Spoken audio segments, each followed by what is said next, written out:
50 ships cut through the water, their hulls groaning as waves slammed against ancient wood. The sea was restless, wind snapping sails like whips, salt hanging heavy in the air. Ahead of them stretched a sight no commander ever wished to face, a horizon crowded with enemy masts, row after row, until the sea itself seemed occupied. 500 ships, an armada so vast it blotted out hope. In the ancient world, numbers were destiny. More ships meant more men, more rams, more arrows, more certainty. Battles were decided before the first oar touched water, and like every rule written by experience, this one was already over. 50 against 500 was not a battle. It was an execution waiting to happen. The smaller fleet knew it. Every sailor could count. Every commander understood the math.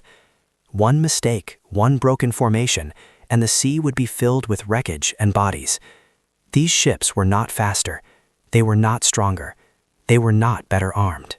They were simply there, exposed and vastly outnumbered. Across the water, confidence rolled through the larger fleet like a tide. Drums beat, standards flew high. This was not an enemy to be feared, only a problem to be erased. The captains of the Great Armada had fought pirates, rivals, and storms far worse than this. To them, the smaller force looked like prey already caught in open water, with nowhere to hide. And yet, something was wrong. The 50 ships did not scatter. They did not retreat. They did not beg for terms.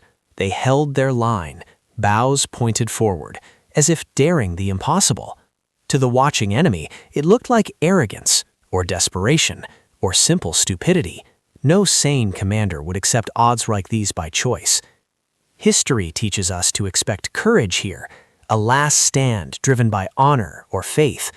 But courage alone does not overturn numbers. Bravery does not shrink an armada.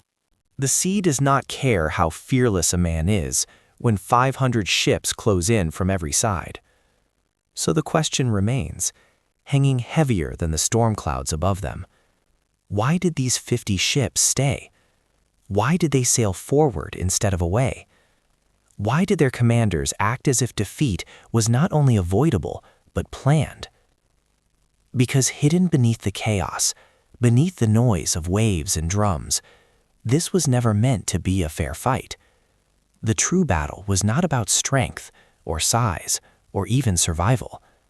It was about vision, about seeing what the enemy could not, and about turning certainty itself into a weapon. This moment, frozen between advance and annihilation, is where legends begin, not with victory, but with refusal. Refusal to accept the obvious, refusal to obey expectation, refusal to let numbers decide fate. The sea held its breath, unaware that history was about to change forever, altering the balance of power. To understand how that weapon was forged, we must first look at the world that believed itself untouchable. They ruled the sea long before this day. Their harbors were crowded with ships, their docks rang with iron and timber, and their banners were recognized from distant coasts to familiar shores. This was the ancient world's naval superpower, an empire built not just on land, but on water. Trade flowed through their ports like blood through veins, filling treasuries with silver and cities with confidence. Their fleet was the pride of the age, hundreds of ships, standardized, disciplined, and terrifying in formation. Each vessel carried trained crews who had drilled the same maneuvers for years, moving as one body at the beat of a drum. Their admirals were veterans, their captains loyal, their sailors hardened by countless voyages. When these ships appeared on the horizon, resistance usually vanished before the first ram struck. Control of the sea meant control of everything else. Grain, soldiers, messages, wealth, all moved by water. And this empire understood that truth better than anyone. They did not simply travel the sea, they owned it. To them, the ocean was not a threat or a mystery, it was a road, a wall, and a weapon. Victory had become routine. Enemies were crushed through sheer presence alone. Smaller fleets surrendered. Cities paid tribute.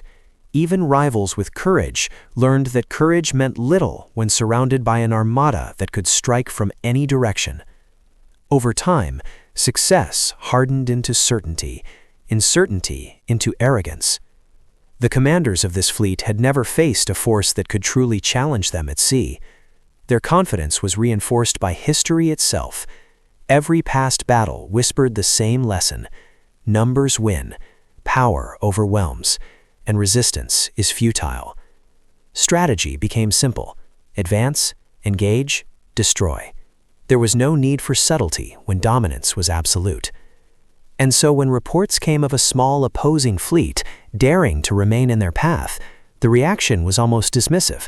50 ships were not a threat. They were an inconvenience, something to be swept aside before the real objectives of war continued. The admirals saw no trap because they had never needed to look for one. This was the danger of supremacy. When victory becomes expected, caution feels unnecessary. When the sea has always obeyed you, you stop imagining that it could betray you. The empire's strength was real, immense, and earned, but it carried a flaw that no amount of ships could fix. They believed the rules of war were fixed, predictable, and forever in their favor. Their fleet sailed forward heavy with confidence, dense with numbers, and blind to possibility. They did not ask what the enemy might attempt. They asked only how quickly the enemy would fall. In their minds, the battle ahead was already written. They did not realize that absolute power does not invite resistance, it invites invention. And somewhere ahead, in waters they believed fully controlled, a smaller force was counting on that blindness. They were not an empire. They did not command endless harbors or overflowing treasuries. Their fleet was small enough to count at a glance, their ships older, lighter, and worn by years of hard use. Where the enemy's vessels were symbols of dominance, these were tools of survival. The sailors aboard them knew this truth better than anyone. They slept closer to the waterline. They felt every wave more sharply. They understood how thin the wood was between them and the sea. Many had fought before, but never against odds like these. 50 ships did not inspire songs or fear. They inspired pity. Among their commanders, there was no illusion of superiority. They did not mistake courage for strength or hope for advantage. In open water, against a fleet 10 times their size, they would be crushed. Ramming speed alone could shatter them. Encirclement would be inevitable. The math was brutal, and everyone knew it. Yet these men did not run. They gathered on decks and spoke in low voices, not of victory, but of necessity. Retreat meant pursuit. Surrender meant erasure. The enemy's control of the sea had already tightened like a fist around their future. If this fleet was destroyed or scattered, there would be no second chance, no rebuilding, no relief. Their weakness was obvious: fewer oars, fewer soldiers, fewer weapons. But it also forced clarity. They could not rely on force, so they relied on thought. They could not overwhelm, so they would outthink. Every disadvantage stripped away false options, leaving only one path forward: a battle fought on their terms, or not at all. To the watching enemy, the smaller fleet looked tense, rigid, almost afraid. Their formation was tight, their movements restrained. This was not the confidence of a superior force. It was something else entirely, something that could easily be mistaken for desperation. That misunderstanding was everything. Because what looked like vulnerability was discipline, what looked like fear was patience, and what looked like weakness was carefully displayed. The commanders of the smaller fleet understood the enemy's expectations as well as their own limitations. They knew how power thought. They knew how victory bred carelessness. So they allowed themselves to be underestimated. They let the enemy believe the story they wanted to believe, that this was a doomed force clinging to false hope, that numbers alone would decide the outcome, that there was nothing left to consider. Every ship held its line. Every sailor followed orders precisely. There would be no improvisation, no heroics, no early strike. The plan depended on restraint, on letting the larger fleet move first, on allowing confidence to become momentum. In that stillness, in that apparent helplessness, the trap began to take shape, not with steel or fire, but with perception. And as the distance between the two fleets slowly closed, the smaller force waited, knowing that soon the sea itself would choose a side. They did not choose open water. That was the first decision, and the most important one. Ahead of the smaller fleet lay a stretch of sea that looked ordinary from a distance, but was anything but. Narrow channels cut between land and shoals, squeezing movement into tight lanes where space vanished quickly. Here, the wind shifted without warning. Currents pulled at hulls unevenly, slowing some ships while accelerating others. Oars lost rhythm. Formations stretched and compressed unpredictably. In these waters, size was no advantage. It was a burden. The larger fleet believed the sea was the same everywhere, wide, obedient, and open. Their battle doctrine depended on room to maneuver, space to surround, and freedom to rotate fresh ships into the fight. None of that existed here. Geography stripped away flexibility and punished excess. For the smaller fleet, this place was familiar. They had sailed these waters before. They knew where depth vanished, where ships slowed, where turning became dangerous.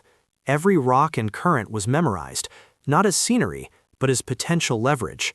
The sea was no longer neutral ground. It was part of the plan. A choke point does more than restrict movement. It changes psychology. Commanders used to control suddenly react instead. Signals fail, orders lag, ships behind push forward, unaware that those ahead are slowing. What begins as momentum becomes pressure, and pressure becomes chaos. The larger fleet continued forward, confident in numbers and tradition. From their vantage point, the narrow passage looked manageable. 500 ships had entered tighter spaces before. They trusted experience over suspicion. After all, what could 50 ships possibly do here? But every meter forward committed them further. Turning back would take time. Spreading out was impossible. The very density that once symbolized power now removed choice. The sea began deciding for them. This was the invisible battlefield. No walls, no fortresses, no trenches.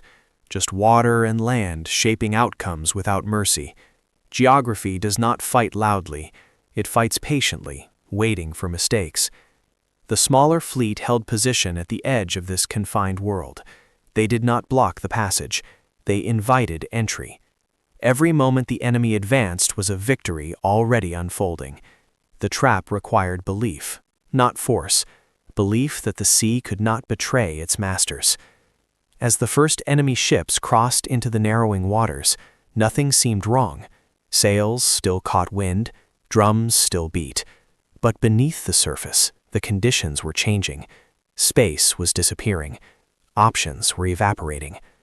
By the time the larger fleet realized this was not open sea anymore, they were already inside. And geography, once ignored, was about to become the most dangerous weapon on the water. By then, escape was illusion, control was gone, and the sea had closed behind them, silently preparing the moment when numbers would no longer matter and foresight would finally reveal its full, devastating power. The stage was set, and the larger fleet sailed onward, unaware the sea itself had already chosen sides against them all that day. He was not the loudest voice on the deck, nor the most imposing figure. There were no grand speeches, no dramatic gestures meant to inspire awe. His power lay elsewhere, in silence, in patience, in the ability to see the battle long before the first ship ever moved. This strategist understood a truth most commanders ignored. Wars are not won by reacting faster, but by forcing the enemy to react at all. While others counted ships and men, he counted assumptions. He asked not how strong the enemy was, but how they thought, what they believed about the sea, about numbers, about inevitability. The plan did not begin with ships. It began with limits. He knew exactly what his fleet could not do. They could not fight in open water. They could not sustain prolonged combat. They could not absorb losses. Instead of denying these weaknesses, he built the entire strategy around them. Every constraint became a guidepost. The enemy's confidence was predictable. An empire that had ruled the sea for generations no longer questioned its own methods. Their admirals expected fear, retreat, or surrender. They expected space to maneuver and time to crush resistance. The strategists counted on that certainty as carefully as any weapon. His logic was simple, almost unsettlingly so. If the enemy relied on numbers, remove space. If they relied on formation, disrupt movement. If they trusted momentum, let it carry them somewhere they could not escape. Nothing about the plan required brilliance in the moment. It required discipline beforehand. There would be no improvisation once the trap was set. Every ship knew where to be. Every commander knew when not to act. The hardest part of the plan was restraint, waiting while the enemy advanced, allowing confidence to grow, allowing the illusion of control to harden. To outsiders, it looked like passivity. To the strategist, it was pressure applied slowly and precisely. He understood that the enemy's emotional confidence would make them reckless. They would push forward harder, faster, eager to end the fight quickly. That eagerness was the opening.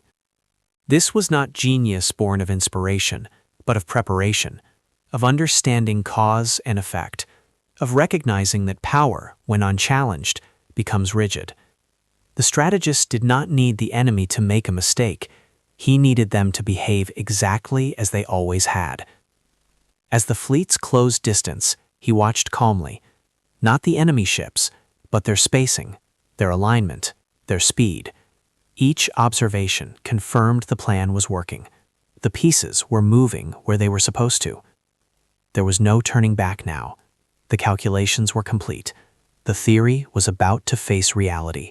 And when it did, the difference between emotional confidence and cold calculation would be revealed in the most unforgiving arena imaginable. The sea would soon decide whether foresight was enough or whether numbers would reclaim their throne in blood and wreckage. They made sure to look uncertain.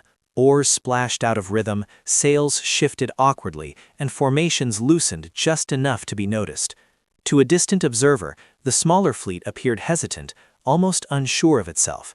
Ships drifted slightly out of line, then corrected late, as if commands were delayed or confused. What they wanted to see, a force already cracking under pressure, preparing to collapse the moment contact was made. Exactly as planned, and perfectly convincing to watch unfold. Across the water, the larger fleet interpreted every sign incorrectly. Loose spacing meant weakness. Slow corrections meant hesitation. What they did not see was discipline beneath the surface. Pride filled the gap where doubt should have lived. Admirals nodded to one another, satisfied that the battle would be brief. Orders were simplified. Urgency replaced caution, and momentum increased. The desire to finish the fight quickly overpowered any instinct to question appearances. Deception works best when it confirms belief, and the enemy's belief was absolute. That certainty became the doorway through which disaster would walk unnoticed, unchallenged, and unstoppable at sea. The smaller fleet maintained the illusion carefully. They didn't flee too early or panic too openly. Everything was balanced between retreat and resistance. This false uncertainty invited pursuit. Each enemy ship that pushed forward tightened the noose without realizing it. Confidence spread faster than caution. The larger fleet pressed in, eager to surround and crush what appeared to be a faltering opponent. From the outside, the trap was invisible. From within it, the walls were already forming. Momentum disguised danger until choice quietly disappeared forever. Every advance felt victorious, yet sealed their fate completely without a single warning sign. Psychological warfare rarely feels like warfare at all. No blood is spilled, no weapons clash, and yet decisions are already being made. The enemy believed control was theirs, and belief shaped behavior. They closed distance faster, compressed formations tighter, and ignored subtle signals from the sea. Each choice felt logical, even smart. That was the danger. When pride replaces perception, strategy collapses inward. The The smaller fleet needed only to remain convincing, because the enemy was now doing the rest themselves. Victory seemed certain, which made caution feel unnecessary and slow. That illusion was exactly what the trap required to succeed. By now, the deception was complete. The larger fleet advanced with confidence bordering on impatience, unaware that every meter gained reduced their freedom. The smaller fleet waited, still playing its role, still offering weakness like bait. To the enemy, the outcome felt inevitable. To the viewer, the danger is obvious. The trap is no longer theoretical, it is closing. And as the sea narrows ahead, the next phase will transform illusion into irreversible chaos. What follows will punish numbers, pride, and certainty without mercy. The battle is about to reveal its true design in violent, unforgettable motion on open water. The moment contact came, it was not a clash of heroic lines, but a collapse. The confined waters erased order instantly. The leading ships of the larger fleet slowed as current shifted, and those behind continued forward, unaware. Hulls struck hulls, oars tangled. Commands shouted from one deck never reached the next. 500 ships had always meant control through space. Here, space no longer existed. Rows compressed into clusters, clusters into knots. Ships meant to maneuver freely were suddenly boxed in by allies. Rams meant for enemies slammed into friendly hulls. The sea filled with splintering wood and shouted confusion. Drums beat conflicting rhythms. Signal flags vanished behind sails and smoke. Admirals tried to impose order, but the fleet was too dense, too close, too committed. Momentum, once their greatest strength, became a force they could not stop. Every ship pushed forward, because stopping meant being struck from behind. The smaller fleet struck precisely when pressure peaked, not with brute force, but with timing. Their ships surged into gaps that opened for seconds at a time, hitting stalled enemies that could not turn or retreat. Each impact magnified the chaos, spreading panic faster than fire ever could. 500 ships needed room to breathe, to rotate, to respond. Instead, they trapped themselves. Orders contradicted each other. Captains made desperate choices in isolation. Discipline fractured under the weight of numbers pressing inward from all sides. Fear moved faster than reason. Sailors who expected victory suddenly found themselves surrounded by allies who could not help them. Oars snapped, rudders jammed. Ships drifted helplessly into collisions. The sea churned with debris, and the illusion of control vanished in minutes. The smaller fleet did not chase glory. They exploited paralysis. Each disabled enemy ship became an obstacle, blocking others, tightening the space even further. The larger fleet's size multiplied its own problems. Every additional vessel increased confusion, limited movement, and spread panic. This was the reversal no one had imagined. Superiority had become vulnerability. Numbers no longer meant safety. They meant pressure, noise, and fear. The more ships present, the harder it became to escape the chaos unfolding. From above, the battlefield looked like a living thing devouring itself.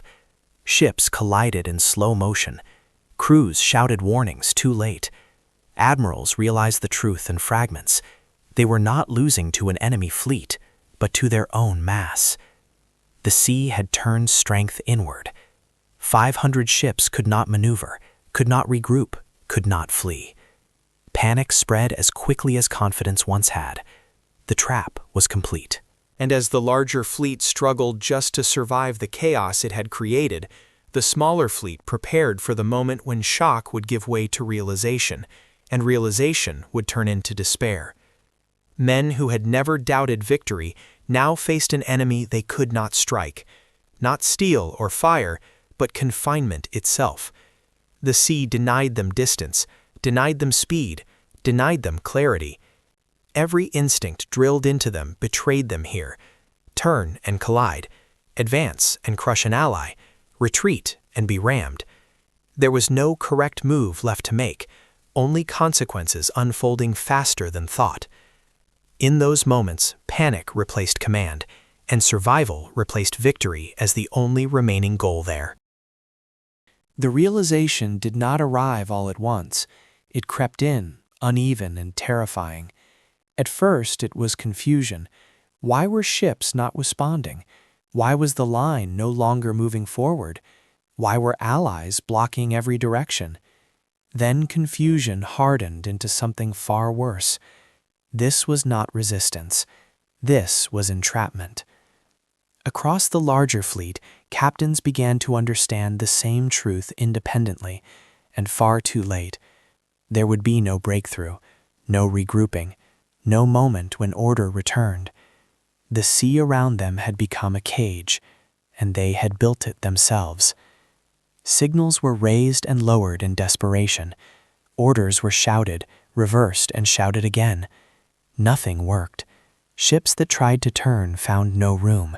Ships that tried to pull back were rammed by those still pushing forward. Even victory-minded sailors sensed the shift. The sounds of battle changed. Confidence drained from voices, replaced by alarm. On the smaller fleet, the change was just as clear. What had been restraint became certainty. The enemy was no longer advancing with purpose, but reacting blindly. Timing replaced fear. Each strike now landed against opponents who could not respond, could not coordinate, could not escape. This was the moment foresight became visible. For generations, the world had believed naval power was simple arithmetic. More ships meant more control. More men meant inevitable dominance. That belief shattered here, not in theory, but in real time, as the strongest fleet on the sea struggled against its own weight. The larger fleet's admirals finally saw the battlefield as it truly was, not a contest of strength, but a demonstration of limits. Their experience offered no answers. Their numbers offered no comfort. The sea they thought they ruled no longer obeyed them. Panic spread upward through the ranks. Veteran sailors abandoned formations to save their own ships. Discipline dissolved into survival. This was not how empires were supposed to lose. There were no heroic last stands, no decisive charge, only the slow, horrifying understanding that the battle had been decided before it began. Word would travel fast after this day. Ports, courts, and councils would struggle to explain how such a thing was possible, how 500 ships could be rendered powerless by 50, how dominance could turn into helplessness in a matter of moments. But here, in the heart of the chaos, explanation did not matter. Only reality did. The larger fleet had been outthought, outpositioned, and outmaneuvered without realizing it. The trap was no longer closing. It was closed. As the sea churned with wreckage and stalled hulls, one truth became unavoidable. The age of unquestioned naval supremacy had just cracked. And what followed would not only decide this battle, but reshape how power itself was understood, long after the last ship drifted silent on the water. Silence followed, where chaos had ruled. Broken ships drifted, sails torn, oars floating like bones on the water. The smaller fleet did not celebrate loudly. There was nothing reckless in their victory. They had won, but they understood what had truly happened. This was not the defeat of an army alone. It was the collapse of an idea. For generations, power at sea had been measured in volume. More ships meant more authority. That belief now lay shattered among wreckage and stunned survivors. News of the battle spread faster than any fleet could sail. Allies of the fallen power questioned their safety. Rivals reconsidered their inferiority. Ports, once loyal out of fear, began to calculate alternatives. The balance of power shifted, not by conquest, but by revelation. Militarily, the lesson was impossible to ignore. Admirals studied the waters where the impossible occurred. Choke points were re-examined. Formations were reconsidered. Strategy expanded beyond strength into positioning, psychology, and environment. Naval warfare would never again be treated as simple collision of mass. The victorious commanders gained something greater than territory. They gained credibility. Their understanding of foresight became legend, not because it was mysterious, but because it was repeatable. They had proven that preparation could outweigh resources, and intelligence could defeat arrogance. Psychologically, the damage cut deepest. The defeated empire retained ships, men, and wealth, but lost certainty. Every future engagement carried doubt. Every narrow passage raised fear. Confidence, once effortless, now required proof. Supremacy had been exposed as fragile. The smaller fleet returned not as conquerors, but as warnings. Their survival alone reshaped conversations across the ancient world. Kings and councils no longer asked only how many ships they owned, but where and how they would fight. Numbers were no longer answers. They were variables. This battle entered memory stripped of exaggeration. It did not rely on miracles or luck. Its logic was cold, deliberate, and unsettling. Anyone could study it. Anyone could repeat it. That was what made it dangerous. As the waters cleared and wreckage sank, one conclusion remained undeniable. Power without perception invites its own defeat. And on that day, the sea proved that victory belongs not to the strongest force present, but to the one that understands the battlefield before the first ship ever moves. It was studied, debated, and quietly feared, not because it was dramatic, but because it was logical. It revealed a future where advantage belonged to those who planned patiently, chose to reign wisely, and understood human behavior. The aftermath did not end with repairs or treaties. It lingered in every decision made afterward. And as historians would later note, this victory marked the moment naval warfare stopped being about who arrived with the most ships and started being about who arrived having already won. From that day forward, commanders remembered this lesson, knowing the sea rewards foresight, punishes arrogance, and waits patiently for those who mistake dominance for destiny. History would ensure no admiral ever forgot this truth again when planning war thereafter.